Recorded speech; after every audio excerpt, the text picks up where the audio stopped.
गरीबी हो उसको चीरते हुए अपने बच्चे के लिए किताब कॉपी का व्यवस्था और पढ़ाई का व्यवस्था अपना हम योगदान जरूर करें। और सभी माताओं बहनों और बुद्धिजीवी उनसे मैं अपील करना चाहूंगा कि राजपुर जौनापुर में जो 125वां महोत्सव मना है बाबा साहेब का, वह एक अनोखा महोत्सव है।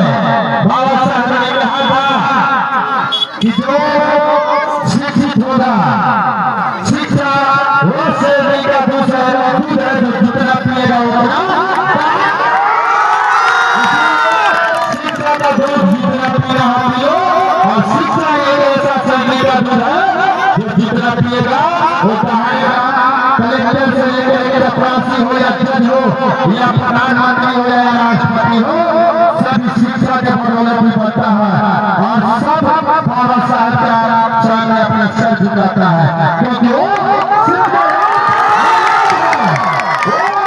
सिंबल ऑफ नॉलेज है, उसे सिंबल ऑफ नॉलेज कहा गया। उन्होंने जितनी डिग्री हासिल की है अभी तक कोई डिग्री हासिल नहीं कर पाया है। बाबा साहब ने 9 भाषाओं का ज्ञान उनके अंदर था। उन्होंने अपने समाज को बदलने के लिए भारत देश को एक महत्वपूर्ण योगदान दिया। उन्होंने अपना अलग देश नहीं मांगा, उन्होंने अपने देश को मजबूत किया, भारत को गौरवान्वित किया। और गरीब को आगे बढ़ाने के लिए उन्होंने, शोषित को आगे बढ़ाने के लिए, महिलाओं को आगे बढ़ाने के लिए उन्होंने अपना पूरा जीवन योगदान अपने समर्पण कर दिया। मैं तमाम ग्रामवासियों से या बच्चों से अपील करेंगे कि आप जब तक शिक्षित नहीं होंगे तब तक आप कुछ नहीं कर सकते हैं। साफ सफाई आपका जीवन जीने का सलीका है और शिक्षा आपको एक इज्जत देती है, आपको गौरवान्वित करती है, आपको समाज में इज्जत जीने का और देश में नाम कमाने का मौका देता है। वही शिक्षा का महत्व है। शिक्षा का महत्व सिर्फ नौकरी पाना नहीं है, शिक्षा का महत्व है कि जिस ईट भट्टे पर आज आप नाम के रूप में कर रहे हैं, कल उस ईट भट्टे पर पढ़ाई करके जाते हैं आप मुंशी मैनेजर का काम करेंगे, लेबर का नहीं। शिक्षा का महत्व सिर्फ नौकरी पाना नहीं है, शिक्षा का मतलब है सामाजिक व्यवस्थाओं को परिवर्तन करना, रोजगार देना, अपने देश और अपने समाज और अपने ग्राम का नाम ऊंचा करना। क्योंकि शिक्षा वो श्रेणी का दूध है जो जितना पिएगा वो बढ़ाएगा। इसीलिए बाबा साहब ने कहा था शिक्षित बनो, संघर्ष करो और संगठित रहो।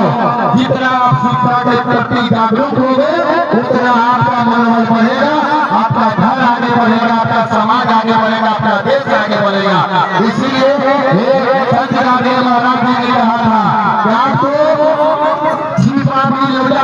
अपने बच्चों को पढ़ाई के लिए भेज लो, अपने हथेलियों में रखकर रोटी खा लो, लेकिन अपने बच्चा को पढ़ाने के लिए छिपा में बेचना पड़े तो भेज लो। अपने बच्चों को पढ़ाने के लिए मन चाहेगा तो रोटी बेचेगा। उन्होंने बोला था कि आपके अंदर अगर शिक्षा गया, आपका मन अगर साफ हो गया कि आप ही गंगा को खोजेगा तो मिल जाएगा। उन्होंने बोला कि अगर आप शिक्षित हो जाइएगा, उसका मतलब समझिए, अगर आप शिक्षित हो जाते हैं तो राष्ट्रपति क्या होता है, प्रधानमंत्री क्या होता है, डॉक्टर क्या होता है, और कौन सी भाषा क्या होती है, संस्कृत भाषा क्या होती है, इंग्लिश क्या होता है, साइंस क्या होता है, हर भाषा का ज्ञान आपके अंदर आ जाएगा। आपको शिक्षित को पहचानने में अंदर आया।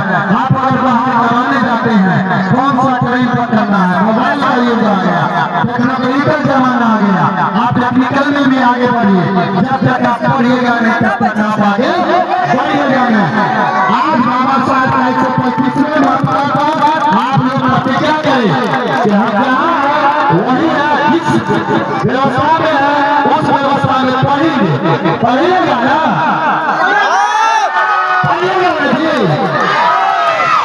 आज आप लोग अपने इस बाबा साहब 125वें मरतबा पर आप लोग अपने आप को प्रतिज्ञा कीजिए कि हम लोग जहाँ होंगे पढ़ाई जरूर करेंगे, ठीक ना, स्कूल जरूर जाएंगे।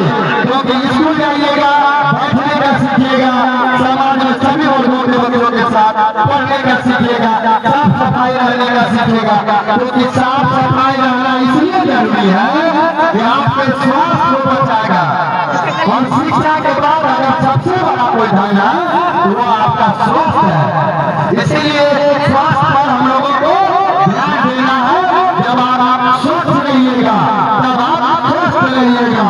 इसीलिए स्वस्थ रहने के लिए स्वस्थ रहना जरूरी है। और